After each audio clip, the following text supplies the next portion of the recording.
tal, amigos? Bienvenidos a Radio Capital y a Capital TV. Saludos a quienes nos sintonizan, nos ven a partir de esta hora en Lima y en el resto del país. Como cada día, empezamos con nuestra secuencia de rojo y blanco. Es hora de sacar el cajón. Es hora de agitar el pañuelo. Es hora de bailar al ritmo de nuestros colores. De rojo y blanco. Es hora de sentirnos orgullosos de ser peruanos. Muy bien, vamos a empezar nuestra reflexión histórica porque creemos importante el proceso que hemos tenido desde el momento mismo de la preindependencia, la independencia, el proceso, digamos, post-colonia, y después los importantes siglos XIX y XX en el Perú. Ya estamos en el siglo XX y hubo marcas importantes dentro del siglo que nos ha precedido. O sea, somos hoy la generación que vive en 2 siglos o que ha vivido en 2 siglos, ¿no? Yo recuerdo perfectamente cómo nos preparamos todos para el advenimiento del año 2000, porque es un acontecimiento histórico, digamos, de pasar de un siglo a otro. Pero en el siglo XX, digamos, hubo parteaguas, ¿no? Porque había muchas contradicciones entre los sectores oligárquicos, ¿no?, que representaban Leguía, por ejemplo, y los campesinos, por otro lado. Además, comienzan las grandes migraciones del campo a la ciudad, y esto convierte, digamos, en una polarización justamente por los derechos postergados de esta inmensa masa de gente que llega a buscar oportunidades por lo menos parecidas o iguales al resto de los mortales dentro del Perú. Vamos a tocar el tema de la corriente indigenista, quiénes fueron esos autores que marcaron la época y la mirada respecto a lo que significó, digamos, la presencia del indigenismo con oportunidades, con derechos, con voz alta. Hemos invitado a Enrique Cortés, que es licenciado en literatura, para hablar de esto, porque la literatura justamente era una especie de gran platea para poder discutir sobre estos temas. Enrique, ¿cómo estás? Gracias por estar aquí. Gracias, Mónica, por la invitación, y un saludo a todos los escuchas, radio oyentes y la gente que nos está viendo. ¿Quién nos marca el paso? ¿Quién nos marca el paso en términos de una corriente indigenista, en un levantamiento de voz que no solamente se escucha como un grito de dolor, sino como un grito de reivindicación de los derechos, ¿no? Bueno, para comenzar quizá habría que hacer una pequeña definición, y esta está en relación a la palabra indigenismo, ¿verdad? Hay mucha investigación sobre el tema, hay muchos autores que han trabajado el tema, y un poco la definición la da el propio José Carlos Mariátegui, allá en su 7 ensayos de la realidad peruana, ¿no? En donde dice que básicamente la literatura indigenista es la literatura producida sobre el tema indígena o sobre lo indio por gente que no es india, ¿no? Y esto es algo muy importante, que comienza al final del siglo XIX. Un hito importante, sin duda, la obra de Clorinda Mato de Turner, por ejemplo. Una mujer. Por supuesto, así es. No, porque claro, además lo remarco porque, digamos, en la literatura no había una presencia, por lo menos en la literatura peruana, no había una presencia determinante femenina, ¿no? Yo creo que no se conoce mucho. El siglo XIX, el final del siglo XIX es importantísimo. Por ejemplo, está el café literario de Juana Manuela Gorriti, por ejemplo, en Lima, Mercedes Cabello. Hay un grupo de mujeres trabajando. De vanguardia, sin duda, que esa presencia fuerte de mujeres en la literatura se pierde un poco al comienzo del siglo XX, pero después de la segunda mitad del siglo XX ha vuelto con fuerza, y ahora tenemos un grupo de escritoras mujeres, sin duda, fuertísimo. Muy importantes, lógicamente. Pero para volver al tema del indigenismo, diría que habría que hacer esta pequeña distinción, ¿no? Que la literatura indigenista es literatura producida, como decía Mariátegui, por agentes que no son indígenas. Mariátegui decía, además, la literatura indígena en sí está por venir, ¿no? Y yo creo que yo no conozco mucho, no soy especialista en el tema de literatura indígena, es decir, literatura producida por indígenas mismos, ¿verdad? Tendría que saber el idioma, pero hay sin duda un circuito de literatura indígena ya que se produce en el Perú, en Bolivia, en Ecuador, en todos los países andinos, ¿no? Pero para volver al tema del indigenismo, que es un tema histórico, que sin duda se sitúa muy bien al comienzo del siglo XX, quizá con el texto fundador de Manuel González Prada, Nuestros Indios, hay sin duda toda una preocupación por representar y por entender qué es esta mayoría de la población, ¿no?, para un país que está recién formándose después del fracaso de la guerra con Chile. Ahora, hay que ubicarnos en el contexto también, ¿no? O sea, en realidad estaba en pleno gobierno de Leguía, digamos, pero había antecedentes, lógicamente, con otras direcciones. O sea, cómo estábamos viviendo en el Perú y en Lima específicamente, que siempre ha sido el centro del poder, porque hay que decirlo de esa manera y con esa extensión, ¿no? Así es. Bueno, el tema de lo indígena en el Perú es una pregunta por la nación en el Perú. Es decir, ¿cómo hacemos una nación? ¿No? Hay que ponernos en el contexto histórico, claro, ¿no?, posterior a las independencias, ¿no? Las independencias se hacen a partir de 1810, 1825, 30, grosso modo, a lo largo de América Latina, y son dirigidas por las clases criollas, ¿no?, por los hijos, por los descendientes de españoles nacidos en América, ¿verdad? Ellos son los que conducirán las independencias. No es una independencia de los indígenas, no es independencia de los esclavos. ¿Pero por qué? Porque en realidad había una subyugación del indígena y siguió siendo hasta muy avanzado el siglo XIX, comienzo del siglo XX. Entonces era una realidad, pero sin embargo, dentro del proceso de independencia hubo precursores, digamos, que claro, no venían de la corriente indigenista, vinieron por una decisión, digamos, personal, podía ser que les había tocado directamente, como puede ser, estamos hablando de Túpac Amaru, ¿no? Así es, así es. O sea, es un precursor de esa... De darle una forma de alguna manera intelectual y de lucha a una situación de desventaja. Así es. Bueno, la manera en que se ha contado la historia en el Perú, y como toda historia, ¿no? Toda historia puede ser muy grande o puede ser muy pequeña, ¿verdad? Y entonces los momentos que se destacan, por ejemplo, no son muchos los momentos vinculados a la lucha indígena, pero hay realmente muchísimas sublevaciones. La de Túpac Amaru es la más visible, sin duda, pero hay muchísimas más. O sea, si estuviéramos en esta época fue la más publicitada. ¿Por qué? Porque cómo acabó. O sea, me imagino que esa es la que generó, por eso generó mayor repercusión. Sí, tuvo un gran efecto, tuvo una gran adhesión, ¿no? Esa es una de las razones. Bueno, nosotros vamos a abrir los teléfonos porque yo estoy segura que habrá gente en el país que pueda aportar a este tema del indigenismo en la literatura y en la historia del país.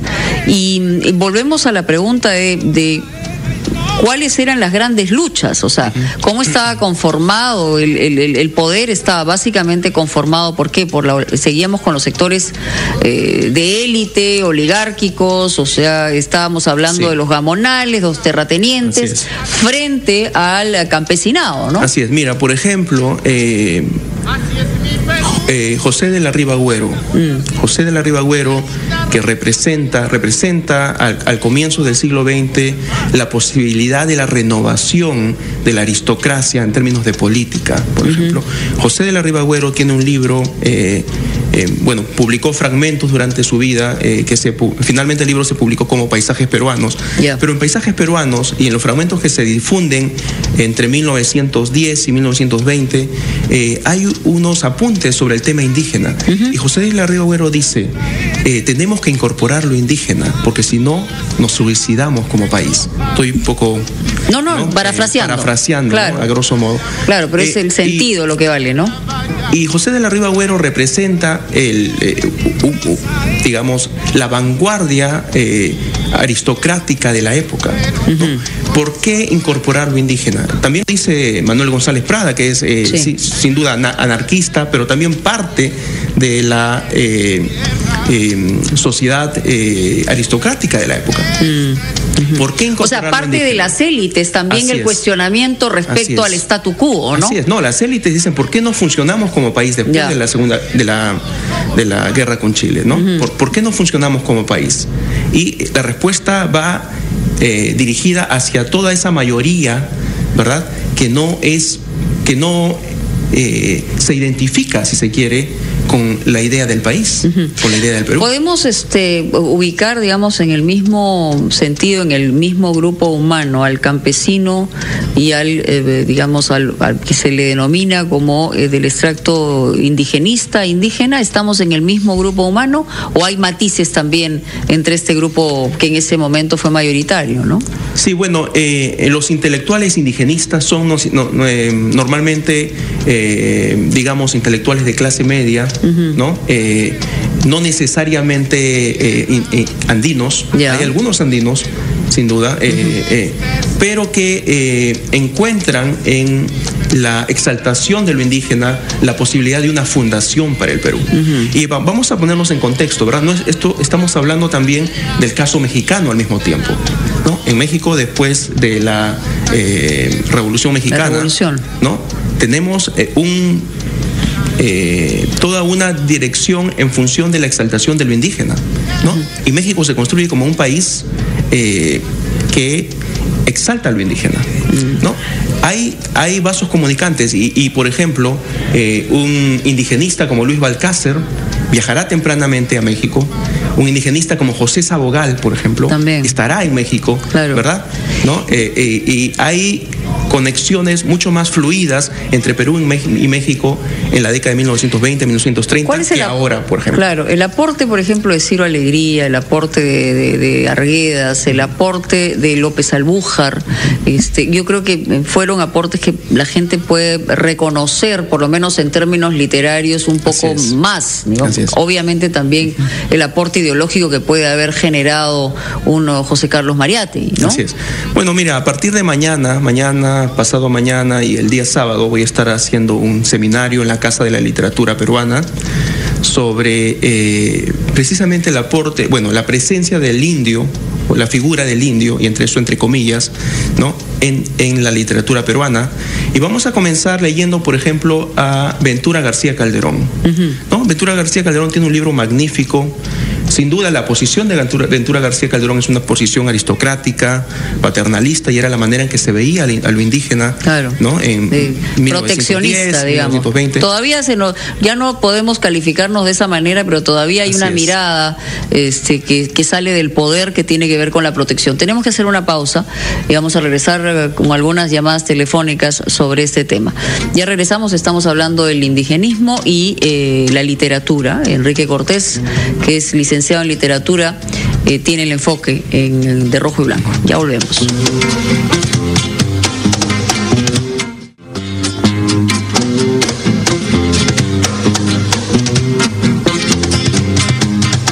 Muy bien, seguimos de Rojo y Blanco, estamos con Enrique Cortés y voy a rectificarme porque él es profesor de la Universidad de Oregon en Portland y es doctor en literatura, no licenciado.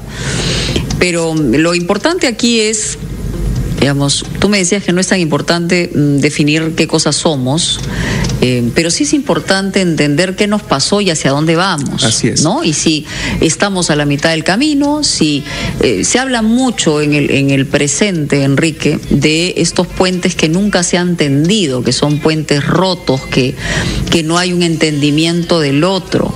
Y esto tiene que ver con estos contextos también, o sea, porque lo que nos parece diferente, ni siquiera hacemos un esfuerzo por tratar de entender y atender. Y viene de ida y vuelta.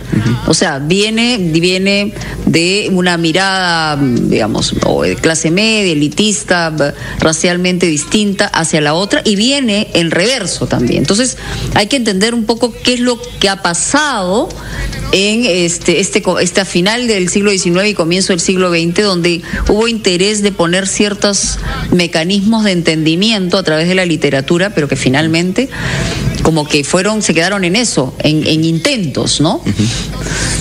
Sin duda, y para volver un poco a la pregunta sobre los autores, con la que quedamos un poco antes, el gran autor peruano que tiende puentes, hablando de puentes, es José María Arguedas, ¿no? Claro. Y José María Arguedas, muchos no lo hemos leído, muchos hemos leído. O lo hemos leído en el colegio y no lo hemos vuelto a leer, ¿no? O sea... Pero hay algo fundamental en Arguedas, y en Arguedas es que un título suyo, como Todas las Sangres, por ejemplo, se ha vuelto un lema para lo que queremos, ¿no? Sí, decir, a mí me parece una profundidad enorme esto de Todas las Sangres, pero a mí me parece que se ha manoseado esto de una manera políticamente hablando. Fue un eslogan político hace algunos años, pero lo veremos en el próximo año, en los próximos meses, ¿no? El país de todas las sangres, ¿no? Será, digamos, el leitmotiv de muchas campañas políticas. La motivación, pero hay que profundizar en lo que justamente significaba o significa eso. Pero vamos con llamadas. Hola, buenas tardes. Aló, buenas tardes. ¿Qué tal? Bienvenido. ¿Con quién hablamos, señor? Daniel, de Chorrillos. Daniel, lo escuchamos. Bueno, lo que habla el doctor Cortés indica algo, ¿no?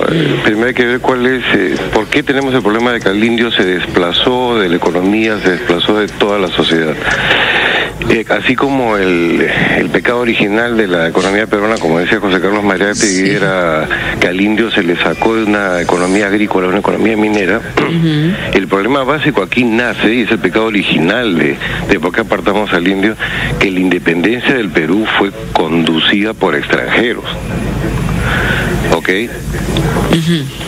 Y digamos, esa es la premisa sobre la cual vamos a reflexionar. Claro. Y le voy a citar un texto al doctor Cortés. A ver, pequeño, por favor. Sí, pequeñísimo. Sí.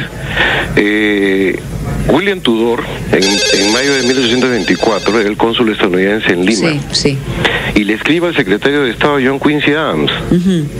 Y dice bien claramente: los invasores que vinieron a proclamar la libertad y la independencia eran crueles, rapaces, carentes de principios e incapaces. Sus malos manejos, su despilfarro y su sed de saqueo pronto alienarán los afectos de los habitantes de este país.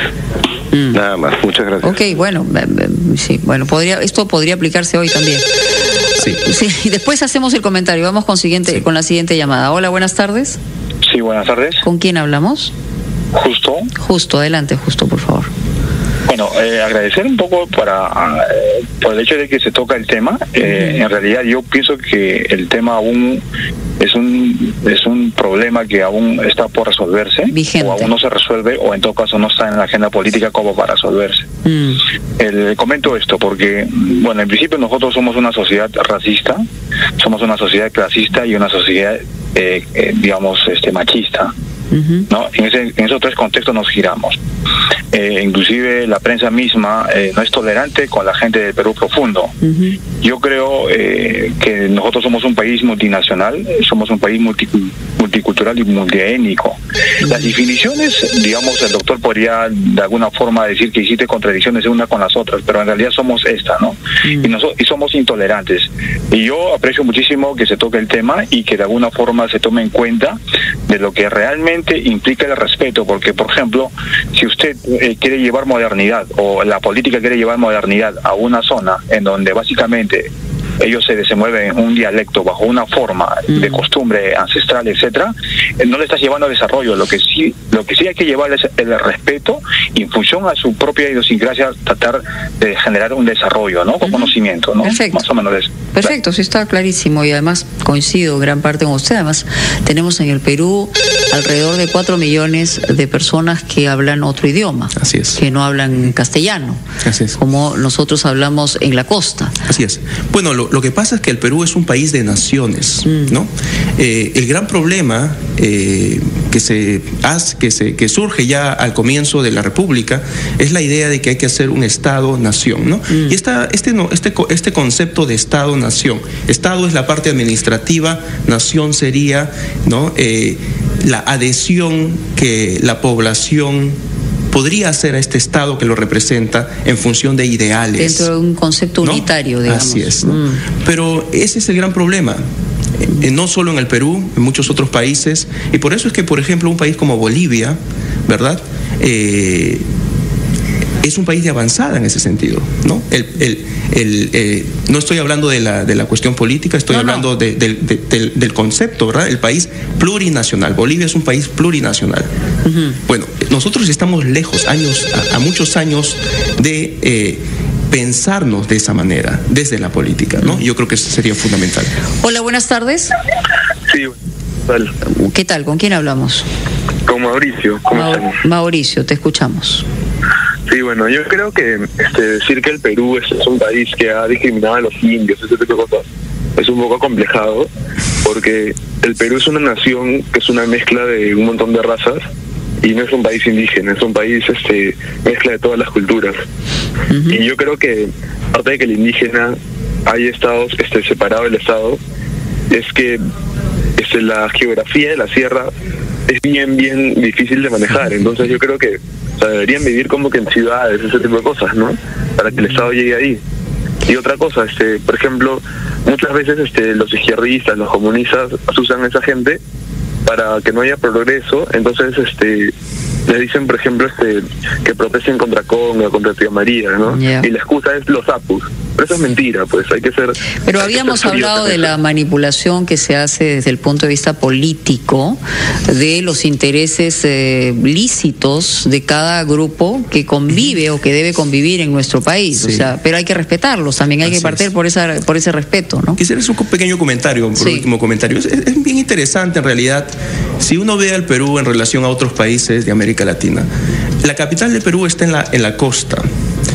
En otros países las capitales no están en la costa. El caso de Colombia, por ejemplo. ¿Cuál es la capital de Colombia? Es Bogotá. Bogotá es quizá la altura. Sí, bueno, ¿no? Miren, entonces, en los 80 se estudió la posibilidad de cambiar la capital a otro lado, pero lo que quiero decir es que las discriminaciones se construyen de manera diferente, ¿no? En Colombia, por ejemplo, la discriminación va de las montañas de la sierra, digamos, a la costa. Hacia la costa, ¿no? Entonces, los comentarios racistas van en otra dirección, ¿no? Entonces, lo que quiero decir es que es relativo, esta cuestión geográfica es relativa. ¿no? Ok, que finalmente no determina para nada, pero sí le da un enfoque. Así es, sí. No, porque de lo contrario no nos estaríamos, no estaríamos debatiendo el tema, ¿no? La accesibilidad, ¿no? La accesibilidad, que el hecho de que lo indígena sea inaccesible de la costa. Pero si se piensa, por ejemplo, desde Ecuador, ¿no? Quito, que es una ciudad que está a 2.800 metros de altura, ¿verdad? De sierra, claro. Así es, ¿no? Serranía. Bueno, la accesibilidad a lo demás del país se construye desde arriba hacia abajo, ¿no? Sí, lo vemos en términos desde el Apo hacia abajo. Así es. Vamos con la última llamada. Hola, buenas tardes. Hola. ¿Qué tal? Bienvenido a Capital. ¿Qué tal? Buenas tardes. ¿Con quién hablo? Fernando de Santa Anita. Fernando, te escuchamos. Ya, el tema es excelente y es un tema para reflexionar. Y yo creo, le doy la razón al señor que hizo la cita, en el sentido de que pues nuestros independentistas fueron foráneos, y hubiera sido diferente la historia en Perú si es que hubieran sido nativos. Claro, la revolución mestiza, los angulos, los hermanos estos, hubieran triunfado, hubieran tenido todo a favor y no las traiciones de por medio. Entonces nuestra historia pues hubiera surgido de gente local, gente neta, un movimiento obviamente iniciado por Tupac Amaru, ¿no? Es un poco el aporte y la reflexión a la cita, ¿no? Nada más. Si quiere hablar de esa cita para terminar, Enrique. Sí, bueno, sin duda es un poquito complicado también decir la independencia fue construida solo por extranjeros. La independencia fue construida por el grupo criollo, pero el grupo criollo es muy complejo durante el siglo XIX, ¿no? Y entonces hay criollos leales al rey, hay criollos que no son leales al rey, y todo está en vinculación también con los negocios en la época. Claro. Mucha gente le iba bien con el rey, mucha gente no le iba bien con el rey, y es como se construye el Perú. Y es como se construye en cualquier parte del mundo. O sea, el sentido económico puede contraponer ideologías y finalmente tomar bandos distintos, ¿no? Así es. En todo caso, lo positivo, para hablar un poco de lo indígena ahora, es que en efecto sí somos, me parece, un país un poco más atento a estos temas, ¿no? Y yo creo que es un tema que lo pensamos como resuelto, pero no se ha resuelto. No. Y este tipo de programas, este tipo de foros en donde se discute sobre el tema son sin duda positivos, y es lo que se tiene que hacer desde la sociedad civil. ¿Dónde va a ser el conversatorio que van a tener ustedes? En la Casa de la Literatura, en el edificio, en la calle de Desamparados, al costado del Palacio de Gobierno. ¿Hora? Estaremos hablando mañana, pasado mañana y el sábado entre 4 de la tarde y 6 de la tarde. Perfecto, muchas gracias, Enrique, por estar con nosotros aquí. Gracias por la invitación. Ya regresamos con temas de coyuntura, volvemos.